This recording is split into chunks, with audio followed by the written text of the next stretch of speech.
Alors je fais cette chanson de Yves Jamais par rapport aux milliards, au scandale des milliards qui ont été détournés dans les paradis fiscaux avec les Pandora Papers cette semaine qui vient de passer.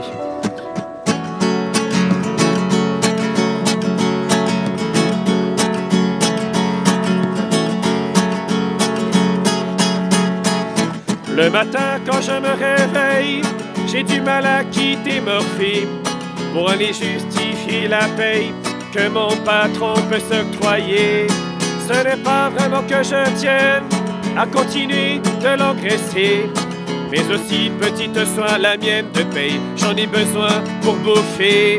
Je fais des trous dans ma ceinture, un par jour pour mieux gérer le minimum que cette enflure se croit obligé de me céder. Y'en a qui seront jamais dans la merde, y'en a qui auront jamais de problème, et ce sont souvent ceux-là même qui nous dirigent et qui nous gouvernent.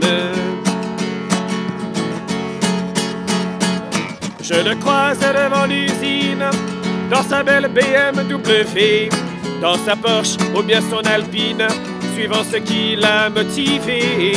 Moi je gare mon vélo depuis qu'ils ont décidé, afin de relancer le marché de l'auto, d'interdire aux poubelles de rouler. Il a les fringues toujours impec, les mains propres et jamais tachées. Moi mes paluches je bosse avec, et mes neurones sont délimés. Y'en a qui seront jamais dans la merde, y'en a qui auront jamais de problème, et ce sont souvent ceux-là même qui nous dirigent et qui nous gouvernent. Il a des potes en politique, des plantes grâce à arroser, de celles qui jamais ne lui piqueront le cœur de son chéquier. Ils ont le cumul sympathique de maires et de députés, ils ont la morale cathodique et le chômage suranné, et peu importe l'ascenseur qu'ils aiment à se renvoyer, peu importe puisque l'erreur c'est qu'on est trop dans l'escalier. Y'en a qui seront jamais dans la merde, y'en a qui auront jamais de problème, et ce sont souvent ceux-là même qui nous dirigent et qui nous gouvernent. Y'en a qui seront jamais dans la merde, y'en a qui auront jamais de problème, et souvent ce sont ceux-là même qui nous dirigent et qui nous gouvernent.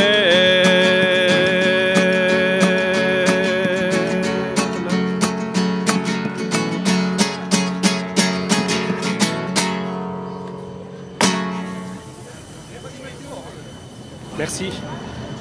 Alors, ce que j'aimerais dire pour cette nouvelle manifestation, c'est que je ne pourrai jamais comprendre, pendant qu'on détourne des milliards d'argent dans les paradis fiscaux, les gens peuvent accepter de continuer de payer des impôts et de travailler.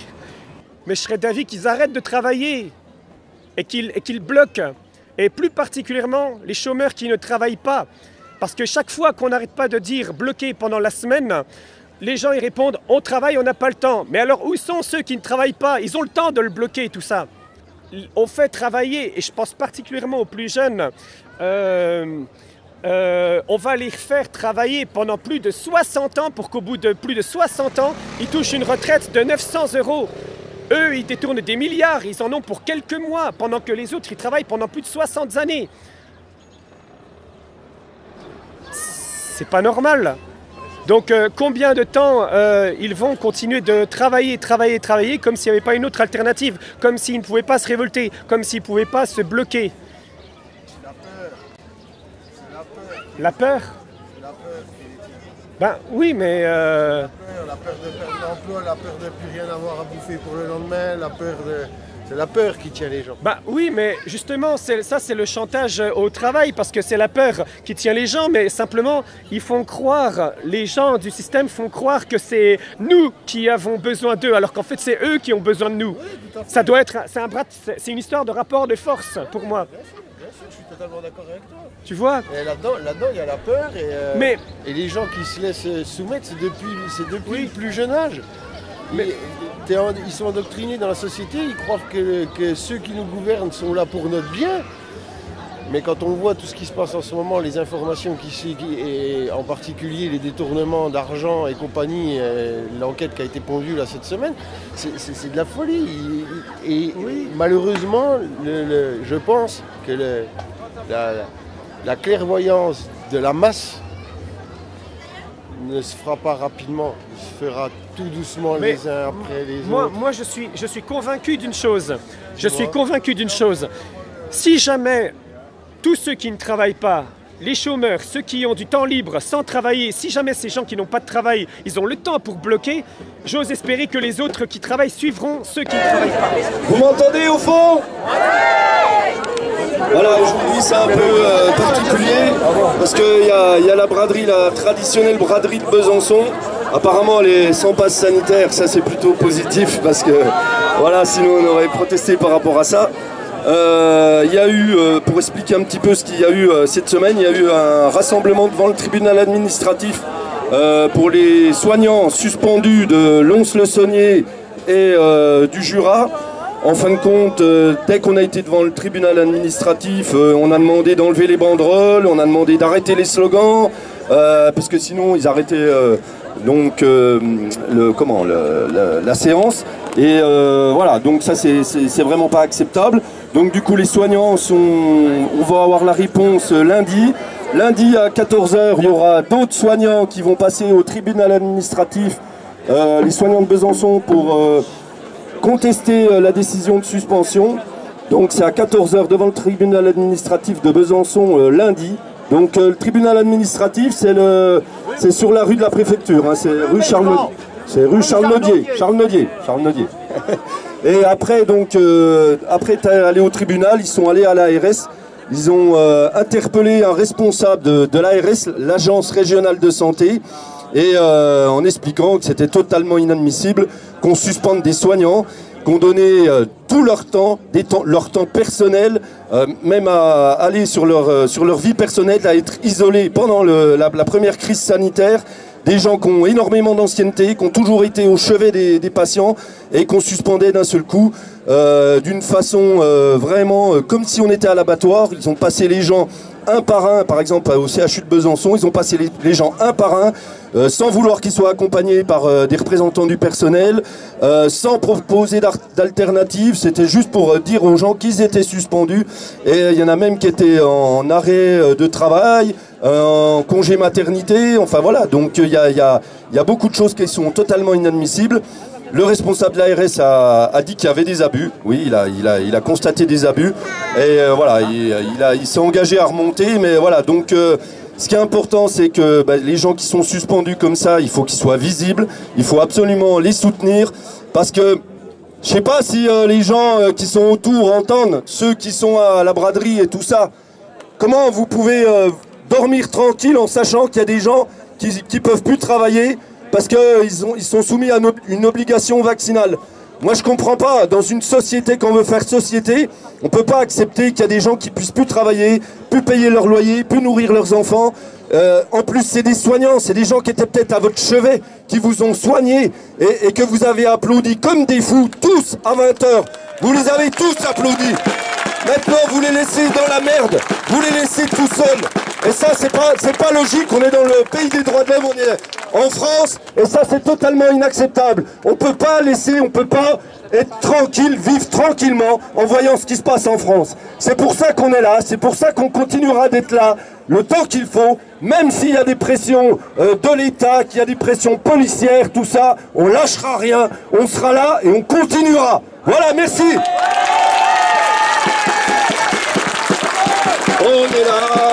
On est là, même si Macron ne veut pas, nous on est là, pour défendre les salariés, pour défendre les retraités, pour défendre la liberté, nous on est là.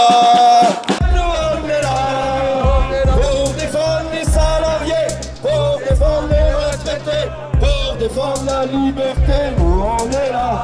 À vous.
manifestation sur Besançon, premier comptage 740 manifestants.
Casse sociale, les citoyens répondent. Résistance. Mesures liberticides, casse sociale, les citoyens répondent. Résistance.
Simplement pour compléter ce qui a été dit tout à l'heure sur la place de la Révolution, il faut savoir qu'il y a des infirmiers, infirmières en France ou d'autres personnels soignants, c'est-à-dire tous ceux qui sont soumis à cette obligation vaccinale, qui continuent de travailler. C'est un choix de leur institution.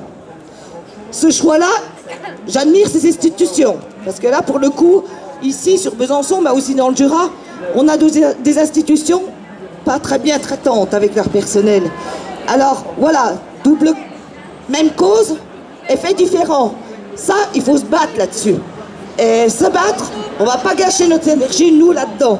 Il y a des avocats, il faut qu'ils reprennent ce dossier. Il faut nous défendre. pour qu'on puisse exercer, alors certes, peut-être plus dans ces institutions, ailleurs, pour prendre soin. Le deuil du prendre soin, moi je l'ai fait. Mais j'abandonne pas, je le ferai, je continuerai de prendre soin des gens qui en ont besoin, et pas simplement du soin, pas simplement un acte, une tarification à l'activité. Ça, on est nombreux, on n'en veut plus. Alors oui, pour les infirmières, mais tous les professionnels qui sont touchés par cette obligation vaccinale, pour tous ces gamins qu'on oblige à vacciner sans savoir, et tous ces gens qui sont atteints de cette vaccination, qui développent certaines pathologies, là on n'en entend pas parler. Qu'est-ce qu'on va leur apporter comme solution à ces gens-là? Qu'est-ce que Macron a à dire à ces gens-là? Macron, je ne veux pas polémiquer sur cette macronivirus, comme dit Frédéric et d'autres, mais à bas Macron, et battons-nous.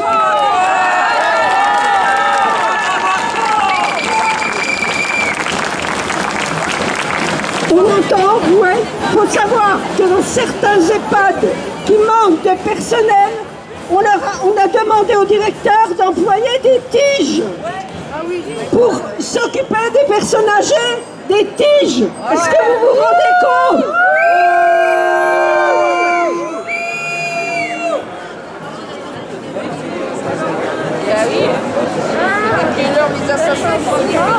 Je cherche un volontaire pour... Mais on va passer où si on passe pas là? Pourquoi on va pas faire la pratique? Macron, ton passe, on n'en fait pas.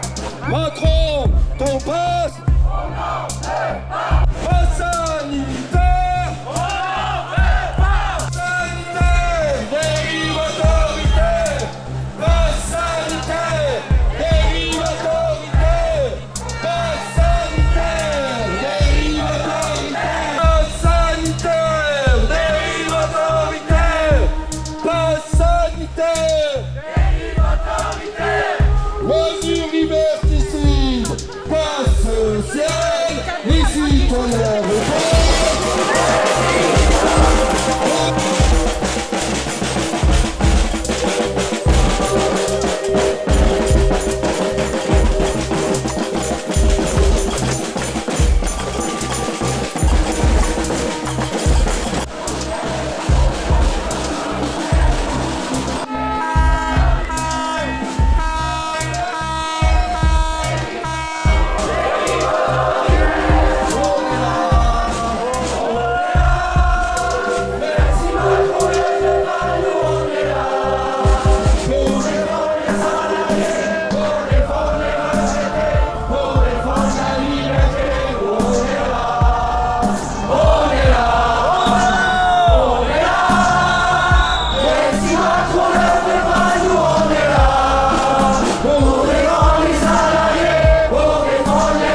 dans le soin et la prévention, nous subissons la répression.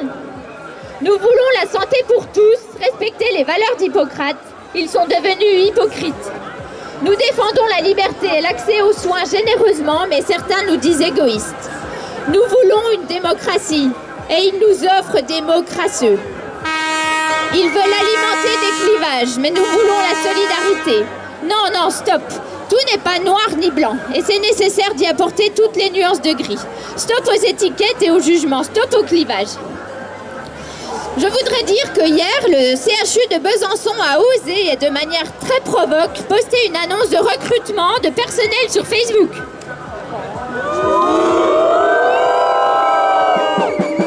Malheureusement pour eux, en 4 heures, il y a eu 250 partages et 75 commentaires de soutien aux agents suspendus.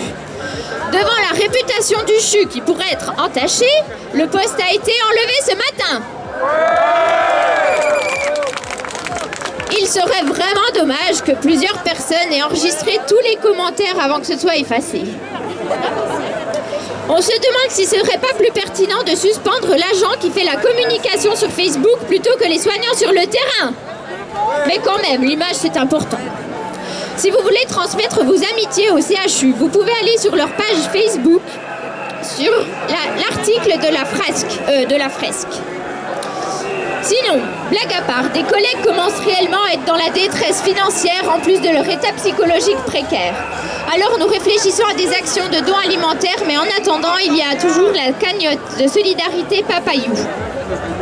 Nous avons par ailleurs rencontré un adjoint à l'ARS cette semaine et nous le remercions chaleureusement pour son écoute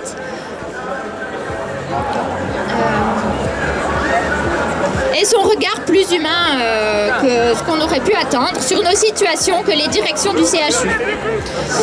Je voudrais dire aussi à Véran que nous ne sommes pas réduits à des fiches de paye. Nous sommes d'abord des humains, suite à une vidéo qu'il a postée.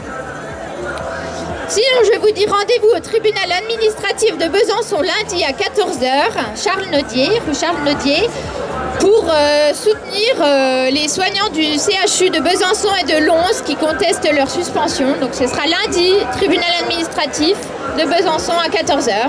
Et merci pour votre soutien toujours. Voilà. Merci.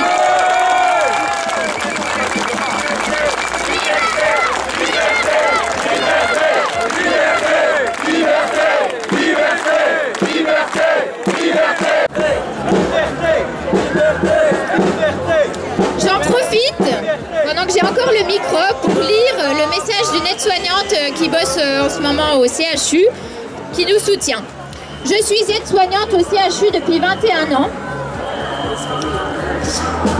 dans un service d'urgence.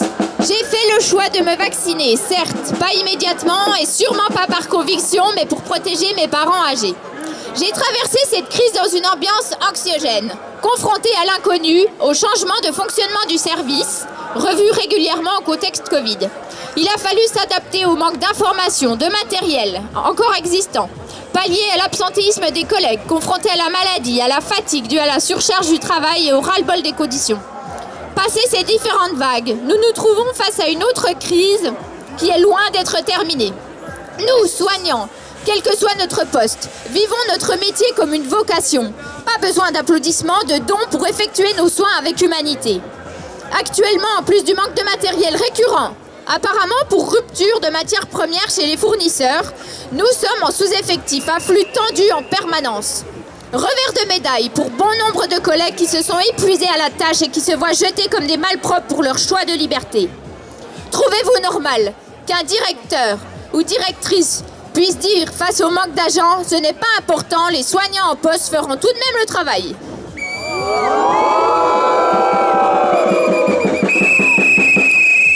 Nous remarquons un irrespect total de notre profession et aussi des patients. Il faut savoir, et bien sûr, être sur le terrain et pas dans un bureau pour constater que les services sont dédoublés de soignants pour un travail égal. Nous sommes sur de la maltraitance car notre temps est compté pour chaque geste. Notre conscience professionnelle est toujours présente, mais s'épuise au fil des jours et jusqu'à quand tiendra-t-elle? Mes angoisses sont de retour, la perte de collègues m'est pesante, des personnes exemplaires de par leur professionnalisme qui se retrouvent dans des situations de précarité. Je terminerai par 3 mots, irrespect, insécurité, maltraitance qui affecte tout aussi bien les soignants que les patients.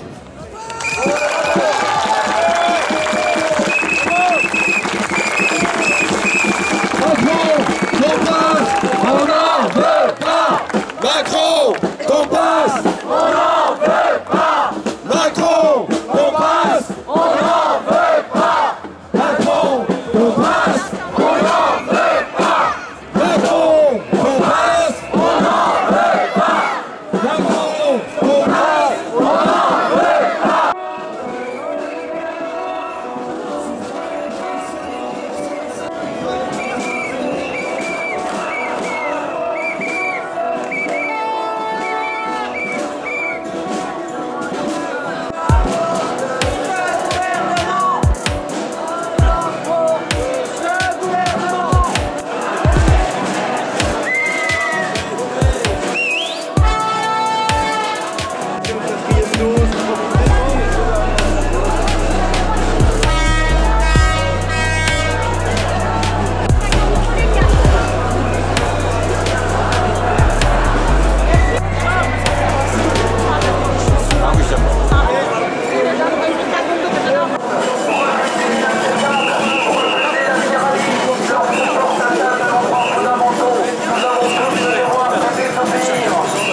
Même si Macron ne veut pas, nous on est là.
Le temps que j'annonce, c'est le temps du sang rouge.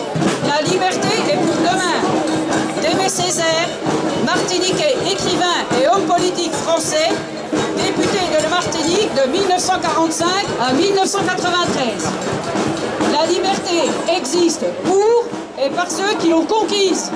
André Malraux, écrivain et homme politique français, il décrit les révolutionnaires chinois de 1926, les conquérants 1928, la condition humaine 1933, lutta aux côtés des républicains espagnols et dans la résistance. Mieux vaut encore inquiétude et liberté que servitude et sûreté. Jacques-Charles César Fromage. Il n'est point de bonheur sans liberté, ni de liberté sans courage. Périclès, homme d'État athénien, chef du Parti démocratique, il demeura à la tête de l'État de 429 à 443. Il accomplit de grandes réformes démocratiques, ainsi les charges rétribuées furent accessibles à tous les citoyens. Se représenter un homme privé de liberté, c'est le représenter privé de vie. Léon Tolstoï, écrivain russe. Nous ne sommes pas encore libres, nous avons seulement atteint la liberté d'être libres. Nelson Mandela, homme politique sud-africain, emprisonné de 1962 à 1990, il mit fin à l'apartheid. Liberté!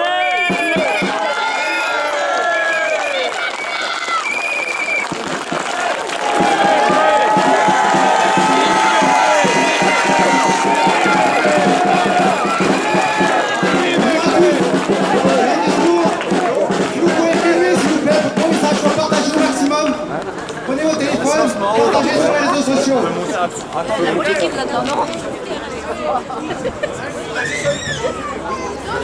Déjà, je voudrais faire un point sur la situation. Ça fait déjà plusieurs mois qu'on manifeste. Qu'est-ce qu'on a comme résultat? Le gouvernement, il en a rien à foutre. Il faut agir différemment. Il faut bloquer le pays. On bloque l'économie. Il n'y a pas de richesse. Et on attend que les routiers manifestent, mais ils ne bougeront pas. C'est pourquoi, maintenant, il ne faut pas attendre après les routiers. C'est nous qui vont bouger, c'est nous le peuple. Non, il faut bloquer l'économie. Regardez, là les gens sont à la base, ils n'en ont rien à foutre de ceux qui perdent leur emploi, qui sont suspendus. Ils n'en ont rien à battre. Ouais, c'est ça, c'est vrai. Pour ça, pour bloquer, moi j'appelle. Il faut bloquer les centres-villes, bloquer les commerces. Il n'y a que ça à faire. Sinon, ils ne nous entendront pas. Bloquer les labos, les laboratoires. Les laboratoires. Les laboratoires. Il y en a rien à faire. Les médias. Il faut bloquer, c'est tout. Il faut juste bloquer le pays. Bah, c'est normal, personne ne bouge. Ah si, c'est possible. Si tout le monde arrête de travailler. C'est ça. Il a raison, il a raison.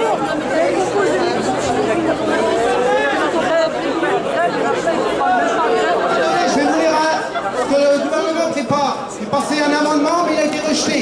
Mais il ne faut pas rester là.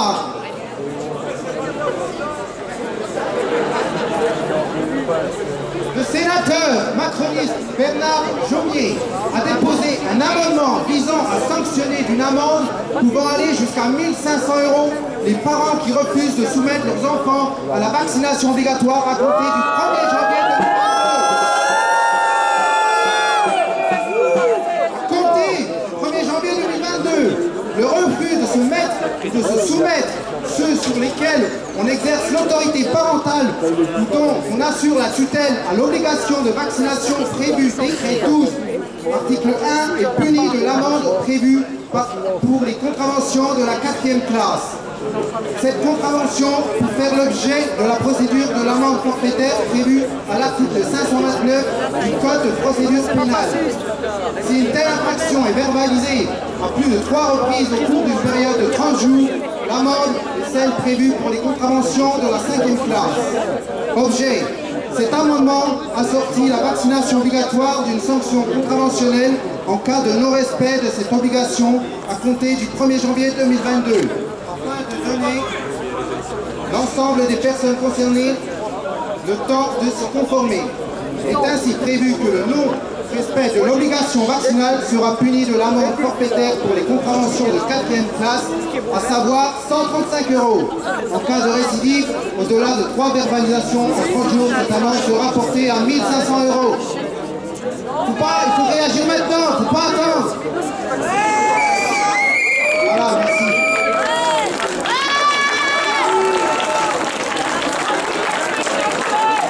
Bonjour à tous. Je voudrais, moi j'ai pas l'habitude de parler, je ne pas discours.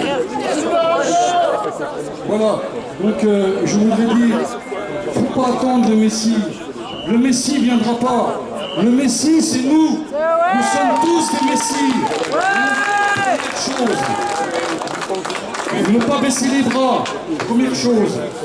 Il y a une action qui a été mise en place par le capitaine Juvin Brunet, qui appelle tous les gens, toute la population à se manifester dans un combat pour, ça s'appelle Comité de salut public, et qui invite les gens à interpeller les députés de nos circonscriptions. C'est ce que j'ai fait hier, parce que je n'avais pas l'info avant. J'ai envoyé cette lettre de mise en demeure aux députés de la 2e circonscription du Doubs, M. Éric Alouzet, J'ai envoyé cette lettre accompagnée de la lettre au président de la République, mise en demeure pour qu'il s'explique pourquoi il a voté pour ce pass et cette vaccination de la honte. Qui s'explique. Alors, monsieur le capitaine Juvin Brunet a mis en place ces actions pour qu'on aille devant les permanences de ces députés et qu'on aille faire entendre nos voix, qu'on soit mobilisés avec des banderoles et qu'on dise à ces gens qui tuent nos enfants le 22 juillet. Alors ils s'apprêtent à continuer, ils s'apprêtent à étendre ce pass sanitaire jusqu'au mois de juin. Ça va être au vote le 13 octobre, du 13 au 15 là, ils vont passer ça à l'Assemblée. Donc il faut se mobiliser, aller devant ces permanences de députés. J'ai fait le nécessaire pour la 2e circonscription du Doubs. Et il y en a 5 circonscriptions. Excusez-moi, j'ai le micro un peu loin. Mais il y en a 5. Il faut envoyer cette lettre et se mobiliser. Il faut agir maintenant. Les manifestations, ça ne suffit plus. Les slogans, ça ne suffit plus. Il faut se positionner. Chacun doit se positionner. Merci. Merci.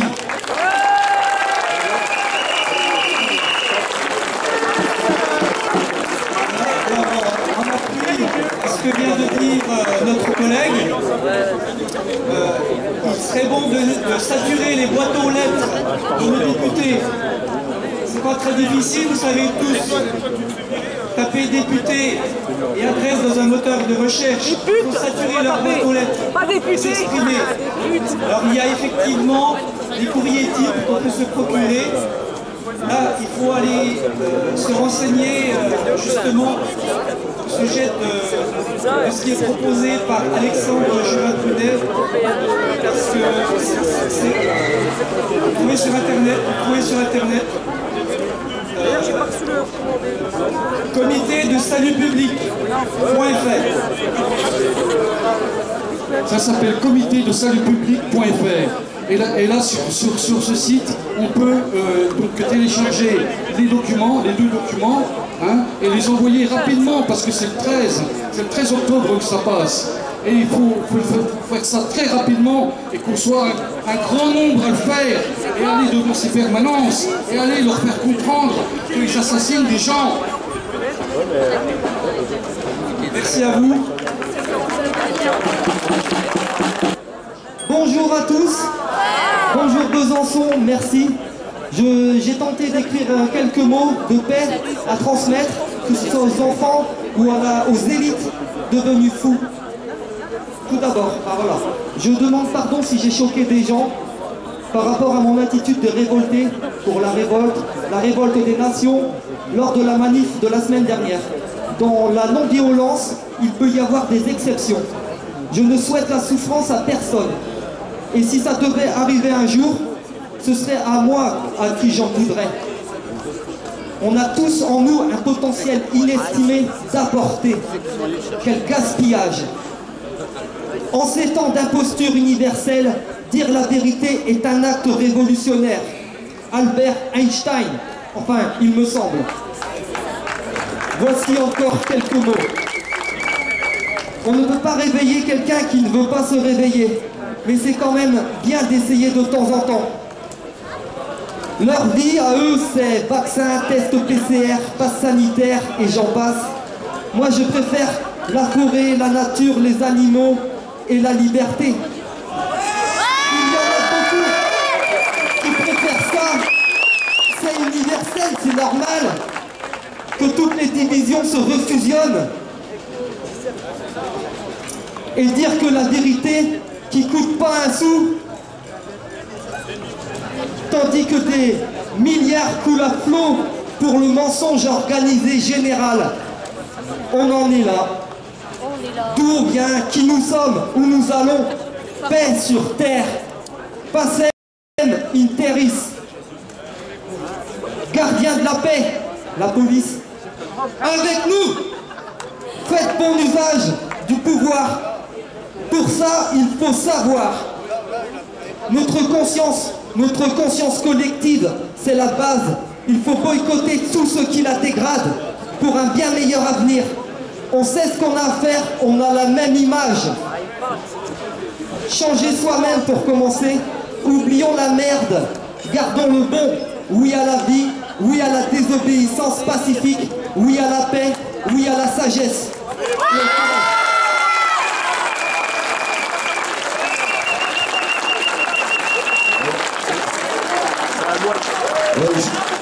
Juste avant de repartir là, il ne faut pas oublier lundi à 14h devant le tribunal administratif qui est au bout de la rue, là, qui n'est pas très loin, pour soutenir la requête des soignants qui sont suspendus du CHU de Besançon par rapport à leur suspension. Ils passent au tribunal administratif lundi à 14h. La semaine dernière, pour ceux de Lons, on était presque une centaine. Il faut être très nombreux. Ils ont besoin de soutien parce qu'ils sont super courageux de faire ce qu'ils font. C'est pas donné à tout le monde d'oser perdre son travail, d'oser être suspendu.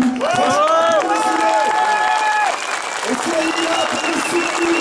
C'est des gens qui ont besoin de vous, besoin de soutien. À 14h, lundi, devant le tribunal administratif de Charles-Legueux. Merci.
retraités, pour défendre la liberté, nous on est là, on est là, on est là.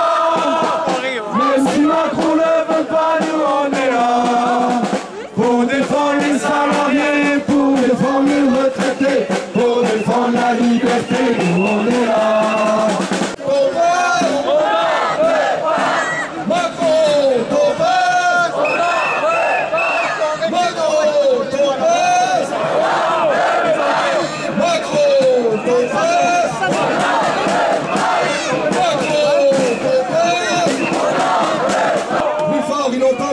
On veut quoi?